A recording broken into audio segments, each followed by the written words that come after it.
Obrigado. Tá. Bom dia a todos. Inicialmente, eu gostaria de cumprimentar e parabenizar o senador o senador Rodrigo Cunha por essa iniciativa, extremamente importante essa iniciativa. Em seu nome, eu quero saudar todos os integrantes da mesa e também as autoridades aqui presentes, todos os cidadãos que nos ouvem. Eu estou aqui representando, e para mim é uma honra representar a Associação Nacional do Ministério Público de Contas, a ANPICOM, mas eu realmente entendo que nós temos colegas muito mais capacitados para estarem aqui. Eu estou como Procuradora-Geral de Contas do Distrito Federal e, nessa condição, eu titularizo a segunda Procuradoria. A minha segunda Procuradoria trabalha, portanto, com a área da saúde, não com a área da educação. E também, por ser do Distrito Federal, nós temos uma situação bastante diferente, eu vou colocar aqui, dos demais colegas, dos demais estados e municípios. Mas eu aceitei o desafio e vim aqui com muita honra representar os meus colegas na condição de ser portadora, porta-voz, na verdade, desses colegas que estão nos estados e que devem estar nos assistindo. Então, eu vou tentar enfrentar esse tema e trazer, obrigada, e trazer para os senhores alguma contribuição que eu puder realmente acrescentar. Eu gostaria de dizer que eu dividi a nossa fala aqui em 4 etapas. A primeira etapa eu me apresento e apresento a minha instituição. A segunda etapa eu trago dados do Distrito Federal. Na terceira etapa eu trago a atuação dos meus colegas nos estados e na 4ª etapa eu apresento sugestões. Devido ao tempo, que me foi informado que nós temos 15 minutos, eu vou ter que acelerar um pouquinho e algumas etapas eu talvez terei que pular. Mas eu vou começar rapidamente me apresentando e apresentando a minha instituição.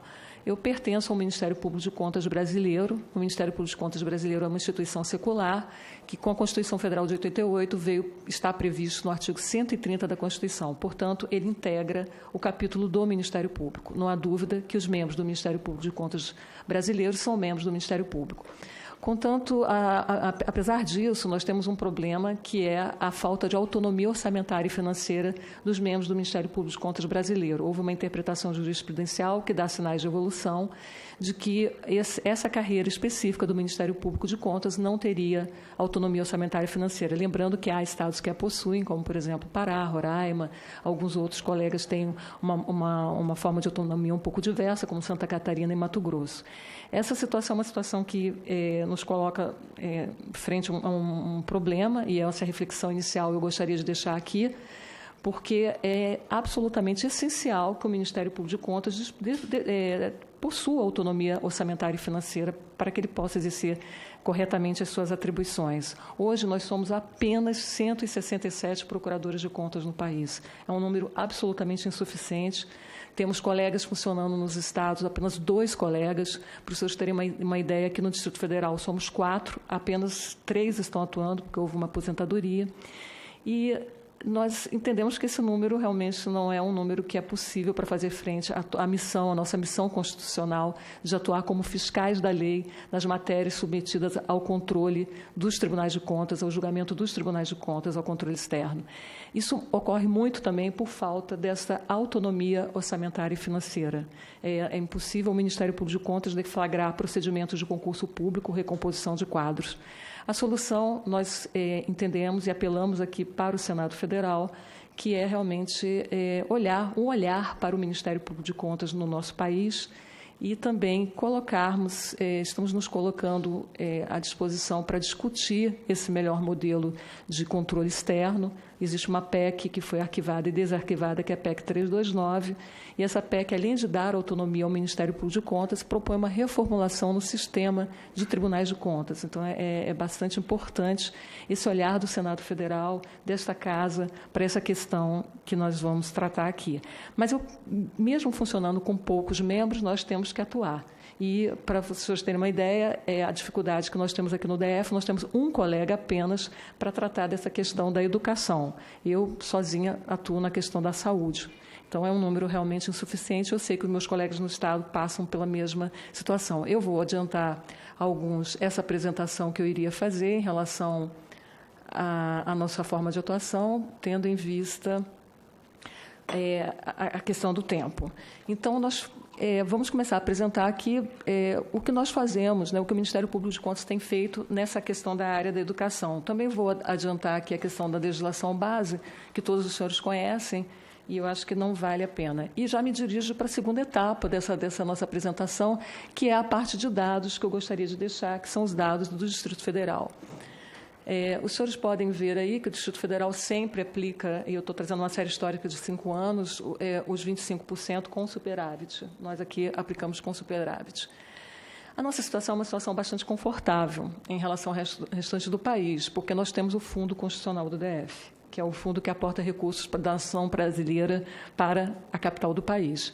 Vocês podem ver que nós aplicamos aí em 2018 algo em torno de 8 bilhões em relação à educação, sendo com 5 com recursos próprios e 3 com recursos do fundo. Nós temos também dados aí que esses dados são gerais, orçamentários, que colocam os gastos, na verdade, eu não gosto muito dessa palavra, mas a utilização dos recursos em educação em torno de 21% do nosso orçamento total do Distrito Federal. Nós temos aí também, essa é a questão importante, para vocês terem uma ideia do Fundo Constitucional. O Fundo Constitucional aportou, por exemplo, em 2018, mais de 13 bilhões de reais para o DF. Então, é a nação inteira trazendo recursos para a nossa capital. Desses 13 bilhões, 3 foram utilizados em educação. Aqui nós temos também a despesas com função, por subfunção. É importante colocar que o Distrito Federal cumpre o que a Constituição assegura. Nós não aplicamos mais em ensino superior, por exemplo. Então, esse é um dado que nós temos aqui no DF.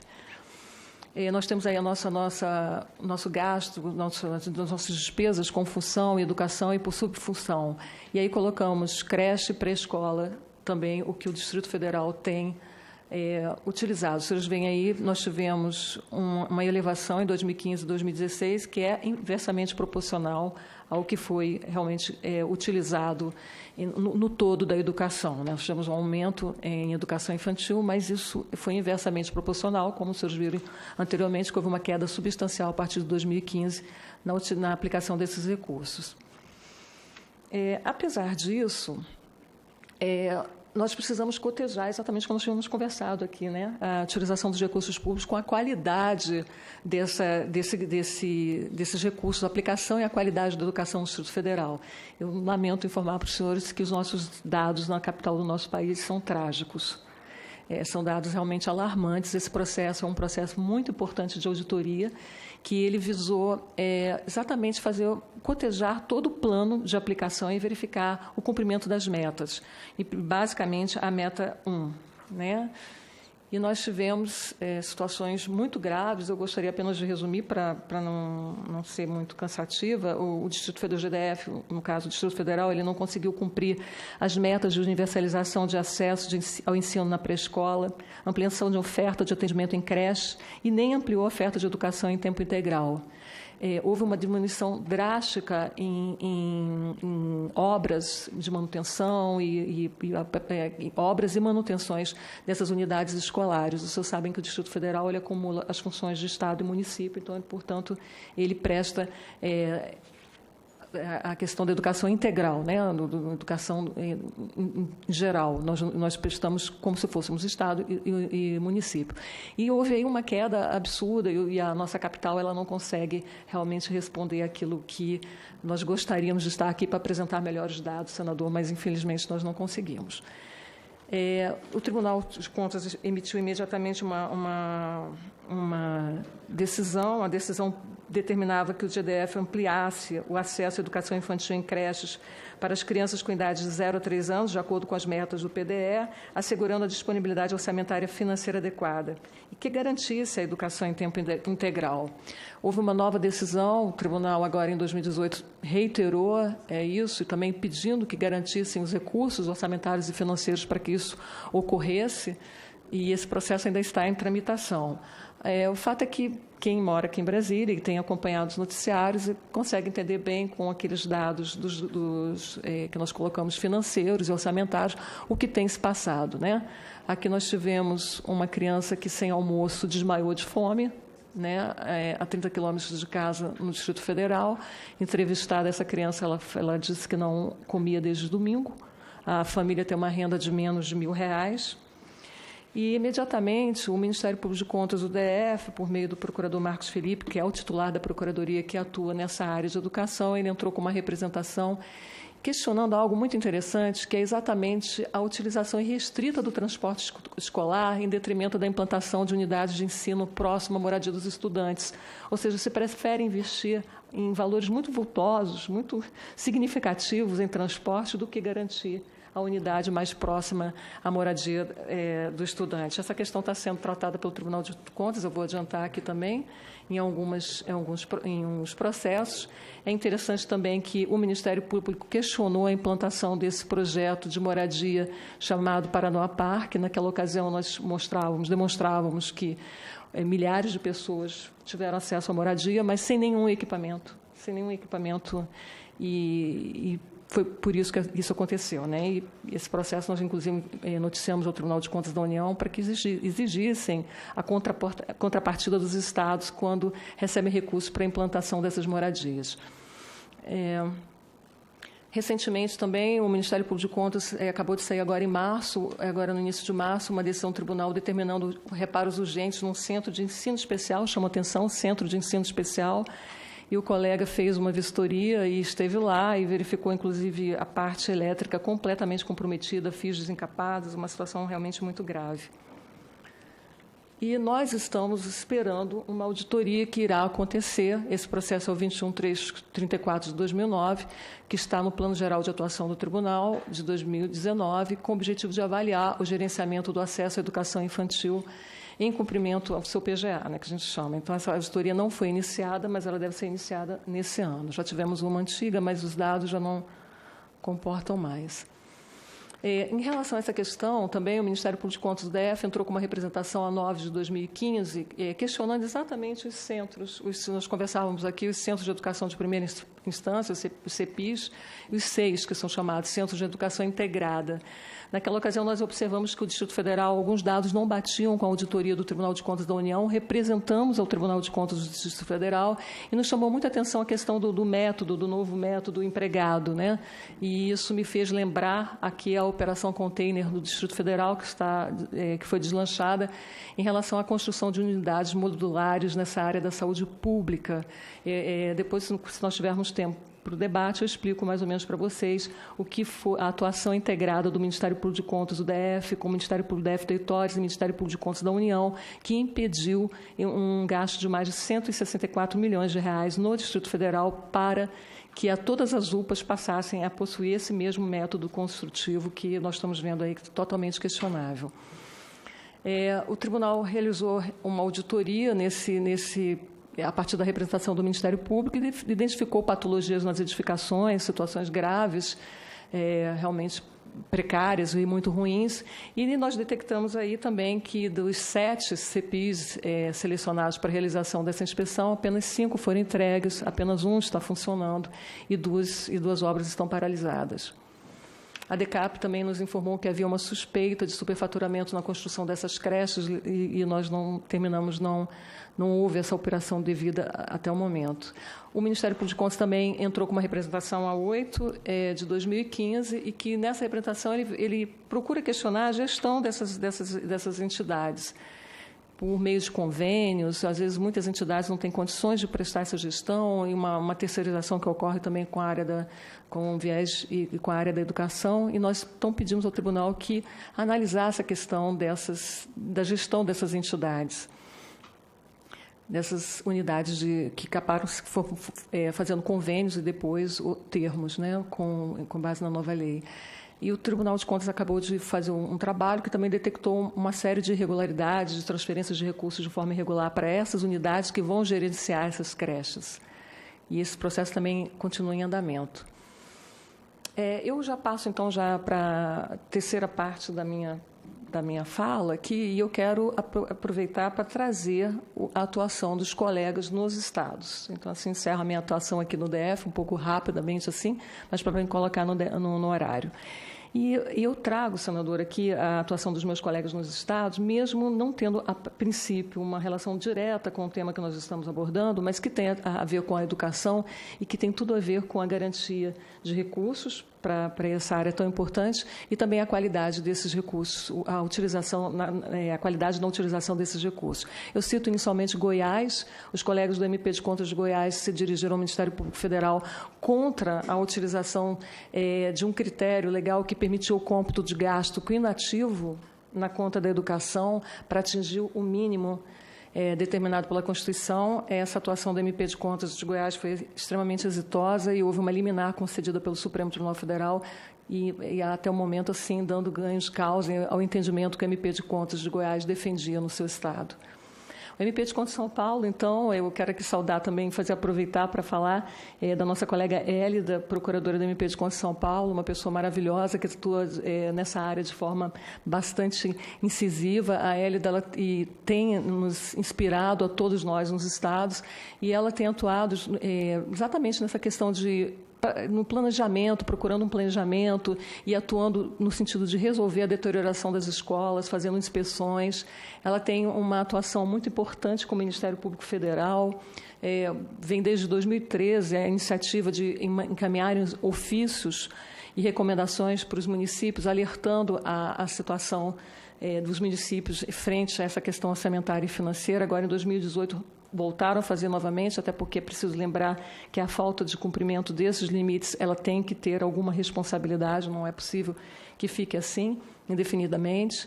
E também ela tem participado de várias audiências públicas, esteve aqui no Senado Federal também em 2018. Eu quero lembrar de um trabalho também do Ministério Público de Contas do Paraná, que é um trabalho de fôlego. O Ministério Público apresentou um projeto para mapear a situação dos 399 municípios do Estado. O meu colega sozinho encaminhou ofício para todos os prefeitos, houve respostas de aproximadamente 300.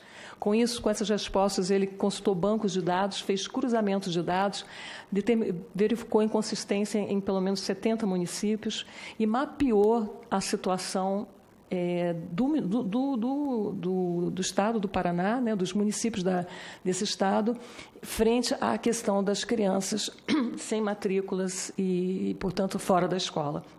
Eles têm dado um trabalho interessantíssimo. Depois, se Vossa Excelência quiser, eu passo à comissão. Não foi possível aqui, mas é um trabalho de fôlego, um trabalho sistematizado muito importante, em que ele apresenta exatamente ao final de 2018 toda a situação do município paranaense em relação dos municípios paranaenses em relação à quantidade de crianças e crianças sem matrícula. Isso foi feito por um colega praticamente sozinho no Ministério Público de Contas do Paraná, claro, contando com o apoio de todo o Ministério Público de Contas do Paraná, de seus colegas que certamente o apoiaram. E mais ainda, ele inclusive comunicou às promotorias de justiça pedindo uma atuação conjunta, primeiro por meio de recomendações, depois termos de ajustamento de conduta e, caso não cumprido, ações civis públicas e ações de improbidade administrativa. Então, ele foi além e também provocou os colegas do MP do Estado, que estão trabalhando juntos, e que acho que isso é o futuro, né? A atuação dos MPs sempre em rede, né? Quero chamar a atenção também para o Ministério Público de Contas do seu Estado, que é o Ministério Público de Contas de Alagoas, que foi um dos pioneiros no nosso país a chamar a atenção para o possível desvio dos precatórios do Fundef. Nós sabemos que esses valores giram em torno de 90 bilhões de reais. Os colegas tiveram uma atitude bastante resiliente. Desde 2015, eles vêm lutando junto ao Tribunal de Contas do Estado para defender o posicionamento de que esses recursos teriam que ser utilizados em educação e não poderiam ser utilizados, por exemplo, em pagamento de honorários advocatícios. Eles perderam no Tribunal de Contas do Estado, de Alagoas, mas os colegas eles fizeram muito mais. Eles nos apresentaram a todo o país a situação que estava ocorrendo, porque poderia estar ocorrendo em outros estados. E, assim, a vitória deles foi ver a vitória em outros estados, que eu falo aqui, por exemplo, que é o caso do Ministério Público de Contas do Maranhão, que, para mim, é um exemplo de atuação em parceria, uma atuação integrada com o Ministério Público Estadual, o Ministério Público Federal, CGU, AGU, TCU. Os colegas realmente tiveram uma atuação fantástica, e, por meio de ato interinstitucional, impediram a lesão aos cofres públicos, que seria exatamente a utilização desses recursos que não seriam utilizados em educação, e eles conseguiram impedir isso no Estado do Maranhão. Inclusive, o próprio Tribunal de Contas do Maranhão os apoiou e entendeu dessa mesma forma que o MP de Contas vinha defendendo, inclusive de Alagoas. A vitória é o fato do presidente do Supremo Tribunal Federal ter determinado a suspensão do pagamento de honorários advocatícios com recursos do Fundeb, e também o Tribunal de Contas da União tem emitido um acórdão no mesmo sentido.